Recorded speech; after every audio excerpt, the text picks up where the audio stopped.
Okay, while I've still got some makeup on my face, I'm just going to read the book to you and see how I go. Okay, so chapter 5. Northern Style Chorizo. I really suck at reading Spanish things. Anyway, preparation. Heat the vinegar and add the chilies after removing the seeds. When the mixture comes to the boil, remove the pan from the heat and put a lid on it so that chilies soften. Chencha set the cover on the pan and ran to the kitchen garden to help Tita look for worms. Mama Elena kept coming into the kitchen to supervise the preparation of the sausage and preparations for her bath, and they were behind on both. Ever since Pedro, Rosora, and Roberto had gone to live in San Antonio, Tita had lost all interest in life, except for her interest in feeding worms to a helpless pigeon. Apart from that, the house could fall down and it wouldn't matter to her. Chencha didn't even want to think about what would happen if Mama Elena came in and found that Tita wasn't helping make the sausage.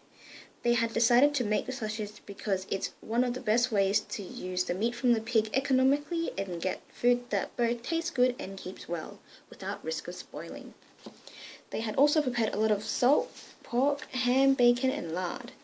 They had to get every possible use from this pig, one of the very few animals that had survived the visit of the Revolutionary Army that had made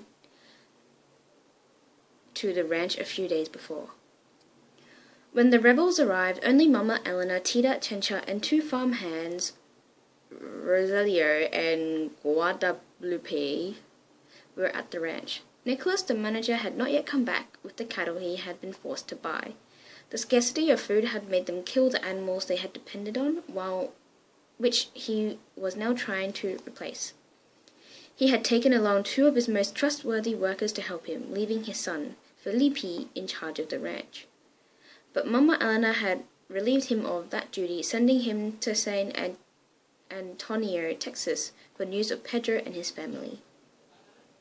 They were afraid something bad had happened to them since they hadn't heard a thing. Rosalia rode up at a gallop to tell them that a troop of soldiers was approaching the ranch.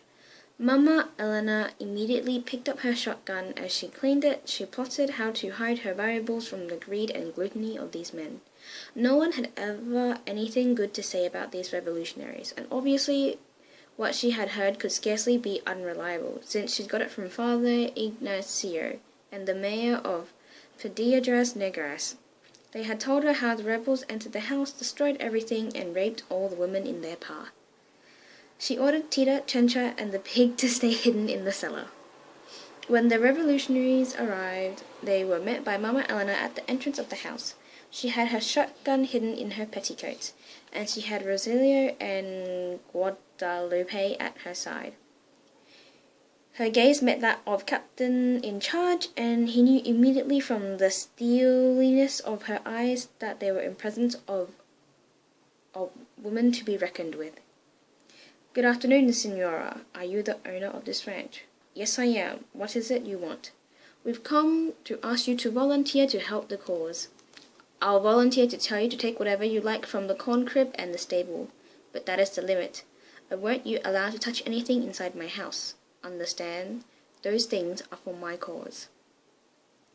The captain, laughing, snapped to attention and answered, "Understood, my general." This joke tickled all the soldiers, and they laughed heartily, but the captain could see you didn't fool around with Mama Elena. What she said was serious, very serious. Try not to be intimidated by the fierce, domineering look he got from her. He ordered the soldiers to inspect the ranch. They didn't find much. A little corn for scattering and 8 chickens. A frustrated sergeant came back to the captain and said, "The old lady must have everything hidden in the house. Let me go in and take a look around." Mama Elena put her finger on the trigger and answered, "I'm not joking. I repeat, no one is setting foot in my house." Leia!